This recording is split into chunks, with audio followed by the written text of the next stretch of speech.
Hello and welcome to another month of the Single Cask Club. Happy New Year, 2026. Here we go. Hope you all had a lovely Christmas and New Year. And here we are, 2026 of the Single Cask Club. It's a really exciting year ahead with both shops. We've got some fun bottlings of our own to go, which I really look forward to, and also some very interesting things from others that we work with as well. So I can't wait to share them with you and get them into the club, get some bottles open, and then also some fantastic ballots as well. Hopefully things to share with you there. This month we've got two bottlings from Thompson Brothers, so up in Dornoch, just north of Inverness. So they are kind of behind, the guys behind Dornoch Castle Whiskey Bar is really where it was, best whiskey bar in the world probably. And then they started doing their own bottlings, their kind of first little distillery in the fire station up in Dornoch, and then now with Struy Distillery, just around the corner of Dornoch, leading into kind of bigger, grander things. We've just recently started dealing with Thompson Bros, and I think their bottlings, everything that I've had so far, has been really quite exceptional. And this month's no kind of exception to that. I thought the first one was quite interesting. So from our previous months, the Little Brown Dog High Rye Highland Spirit was from Invergordon Distillery, north of Inverness. So we've got another Invergordon Distillery dram here. But the difference of this one, it's not a bourbon by an American bourbon maker distilled in Scotland. This is a single grain whiskey distilled in Scotland and then aged for 34 years. So this is a mixture of wheat and maize using their distillate, 70 hours fermentation, and then it's their coffee still, which is kind of continuous distillations instead of pot distillation that I'm sure we all know that single malt uses. So they produce a spirit strength pretty neutral, 94.4% is what it runs off the stills at. They then fill cask at 71%. This has been 34 years in a refill bourbon hogshead for a couple of them, and it's been bottled at 40.1%. So anything below 40, you're done. So this is good. Barely legal, which is what I really like about that. But what that means is being able to come very, very concentrated in the cask there. When I first opened this, I thought it had the most incredible nose on it, and I think that's still now. It's got this real kind of fresh melon, kind of cinnamon baked apples. It's pineapple-y. There's obviously a lot of vanilla there, a lot of toasted oak there. But I feel with that toasted oak, there's a funkiness. There's a kind of this warehousey kind of funk to it that I really enjoy. On the palate, we'll have a try.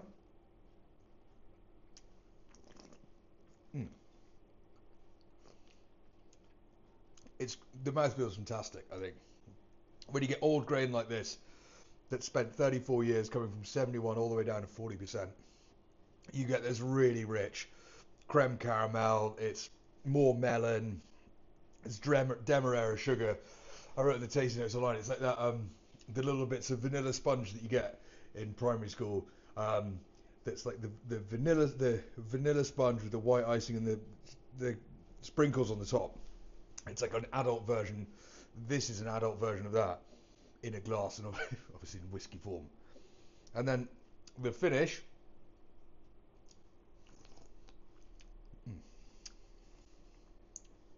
It's delicious. I think single grain's so underrated.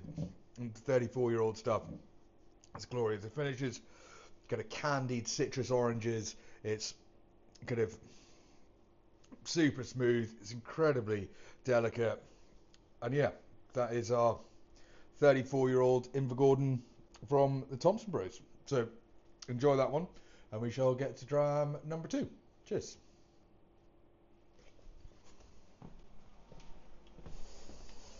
Dram number 2. So we all enjoyed that one.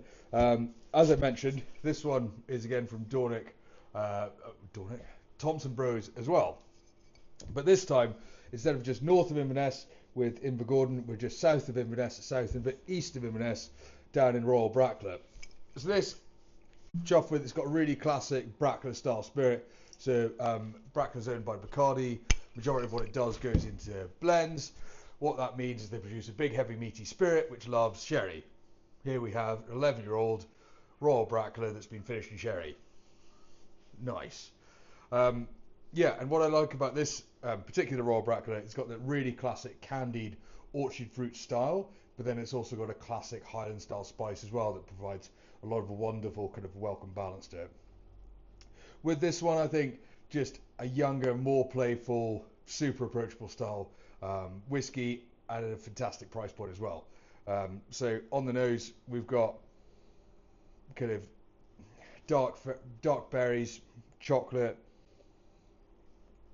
kind of that cocoa style, bit of kind of funky oak. I'm sure that saying the same things that I wrote about when I tasted it, because otherwise you'll be thinking I'm absolutely off my head. Yeah, dark berries, fruitcake spice, toasted oak. And then colour is obviously absolutely fantastic. This is obviously full cask strength at 54.1%. What I noticed in this, a little bit of sediment in the bottom of the bottle, which I love. Means it's kind of not been too messed around with. It's a natural product, isn't it? Yeah, so we'll have a taste.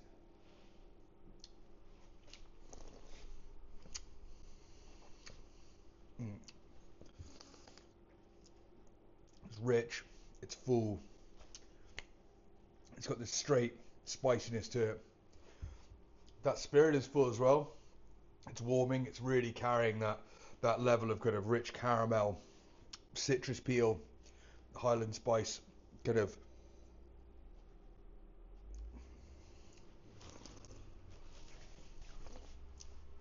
nuttiness to it.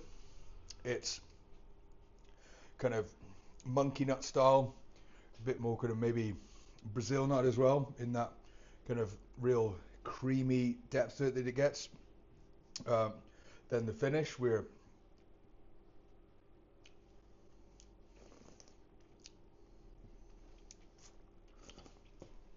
it's 54%. It's warming. It's spicy. It's got this rolling kind of depth to it. It's got a slight bitterness that it comes to kind of in the middle of the palate, which turns more to icing sugar, softer kind of style, but then it comes back to this candied orangeness at the end of it as well. Yeah, I think a great dram, a January dram, something not too expensive. So enjoy them, and we shall see in the posties here. He's probably taking your boxes down. Hi. Hi, how are you?